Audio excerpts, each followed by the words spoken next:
અમદાવાદથી પ્રયાગરાજ એસટીની વોલ્વો બસ રવાના, સીએમ ભૂપેન્દ્ર પટેલે આપી લીલી ઝંડી। મહાકુંભમાં કરોડોની સંખ્યામાં લોકો પ્રયાગરાજ પહોંચી રહ્યા છે। ફ્લાઇટના ભાડા આસમાને છે, ટ્રેનો ફૂલ છે, ત્યારે પ્રયાગરાજ જવા માટે રાજ્ય સરકારે ખાસ એસટીની વોલ્વો બસ શરૂ કરી છે।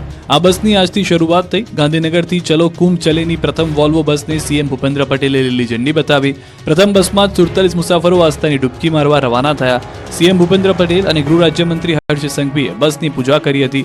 બાદમાં કુંભ જતા વોલ્વો બસના ડ્રાઈવર અને પ્રથમ બસમાં જતા ભક્તોને ચાંદલો કરી ખેસ પહેરાવી અને રુદ્રાક્ષની માળા પહેરાવી હતી।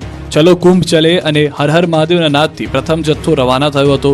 કુંભ જવા માટે વડીલોથી લઈ યુવાનોમાં પણ ઉત્સાહ આસમાને જોવા મળ્યો। 3 રાત 4 દિવસના પેકેજનું ભાડું 8100 રૂપિયા છે। દરરોજ સવારે રાણીપ બસ સ્ટેન્ડથી એક બસ કુંભ જવા માટે ઉપડશે। એક બસમાં 47 શ્રદ્ધાળુઓ મુસાફરી કરી શકશે। બુકિંગ ખુલતા જતા 26 ફેબ્રુઆરી સુધીના તમામ બુકિંગ ફૂલ થઈ ગયા છે। આ બસ સેવાથી 1.14 કરોડ રૂપિયાનો એડવાન્સ વકરો એસટી વિભાગને થયો છે। વલસાડમાં રાજકારણના ખેલાડી નાણામંત્રીએ ક્રિકેટના મેદાનમાં 4-6 ફટકારી। રાજકારણના મેદાનમાં વિરોધીઓ પર પ્રહાર કરી હંફાવતા વન મંત્રીએ ક્રિકેટના મેદાનમાં ઉતરી 4-6 ફટકારી। વલસાડ જિલ્લાના યુવાનોને ક્રિકેટ રમવા માટે સારું મેદાન મળી રહે તે માટે ડુંગરી ગામે એક અદ્યતન સુવિધાવાળું ક્રિકેટ સ્ટેડિયમના પેવેલિયનનું ઉદ્ઘાટન નાણામંત્રી કનુભાઈ દેસાઈ દ્વારા કરવામાં આવ્યું। વલસાડના ડુંગરી ખાતે નવનિર્મિત સ્ટેડિયમમાં ડીપીએલ ક્રિકેટ ટુર્નામેન્ટ યોજાઈ। નાણામંત્રી કનુ દેસાઈ દ્વારા પ્રથમ મેચમાં ટોસ ઉછાળી ટુર્નામેન્ટ શરૂ થઈ। ક્રિકેટના શોખીન કનુ દેસાઈ હળવા અંદાજમાં જોવા મળ્યા। નાણામંત્રી બેટિંગ પર હાથ અજમાવ્યો, બેટિંગ કરી બાઉન્ડ્રી ફટકારી હતી। સ્થાનિક સ્વરાજની ચૂંટણીમાં ભાજપથી મેદાને ઉતરવા દાવેદારોનો રાફડો ફાટ્યો, શરૂ થઈ સેન્સ પ્રક્રિયા।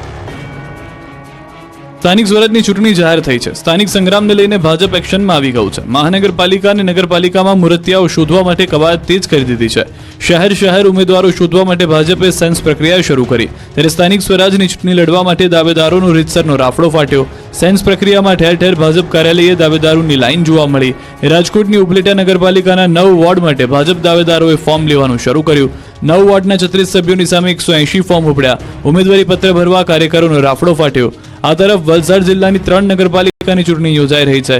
ભાજપ દ્વારા વલસાડમાં ચૂંટણી લડવા ઈચ્છતા કાર્યકર્તાઓની સેન્સ પ્રક્રિયા હાથ ધરાઈ। પ્રદેશમાંથી નીમવામાં આવેલા 3 નિરીક્ષકો દ્વારા કાર્યકર્તાઓ અને તેમના સમર્થકોને સાંભળ્યા હતા।